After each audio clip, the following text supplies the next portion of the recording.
హైదరాబాద్ జూబ్లీహిల్స్ నియోజకవర్గంలో పర్యటిస్తున్నారు మంత్రి వివేక్. షేక్పేట ఓయూ కాలనీలో 2,43,00,000 విలువైన అభివృద్ధి పనులకు శంకుస్థాపన చేశారు. ఓయూ కాలనీలోని వినాయక మండపాలను సందర్శించారు. మంత్రిని సన్మానించారు మండపాల నిర్వాహకులు. కార్యక్రమంలో అజరుద్దీన్, ఏనుగు రవీందర్ రెడ్డి, నవీన్ యాదవ్ కార్యకర్తలు పెద్ద సంఖ్యలో పాల్గొన్నారు.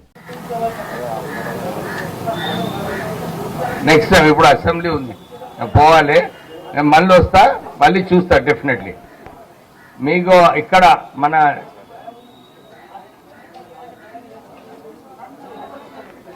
వస్తా, నువ్వు నంబర్ అరే ఇంకా నంబర్ లేవులబ్బాయి.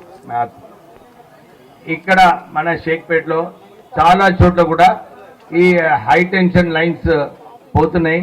మొన్న నేను ఎండి ఎస్పీడిఎల్ని కూడా పిలవడం జరిగింది. వారు వచ్చి మొన్న వెంకన్న వచ్చింది కదా, ఎస్సీ వచ్చి ఇక్కడ షేక్పేటలో ఎక్కడైతే హై టెన్షన్ వైర్స్ అన్నీ హ్యాంగ్ అవుతున్నాయో అన్నీ కూడా దాన్ని సరి చేయాలని చెప్పి ఆదేశాలు ఇవ్వడం జరిగింది. ఆ పని కూడా ప్రారంభమైంది. ఆ వెంకన్న స్టార్ట్ అయిందా? ఆ వెంకన్న నంబర్ నాకు ఆ బోరుబండ అక్కడ కూడా చేయాలి. నవీన్ నంబర్ తీసుకో ఆయన దగ్గరికి వెళ్ళి.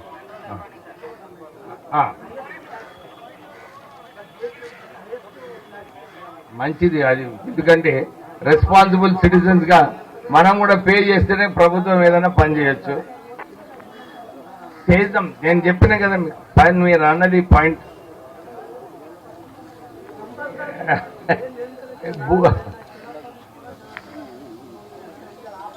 చలో బైసాబ్, సో ఇంకేమన్నా విషయాలు ఉంటే చెప్పండి, మేము ఉంటాము. ఇక్కడ ఉండి మీ పనులు ఏదైతే ఉన్నాయో అన్ని కూడా పూర్తిగా చేస్తాం.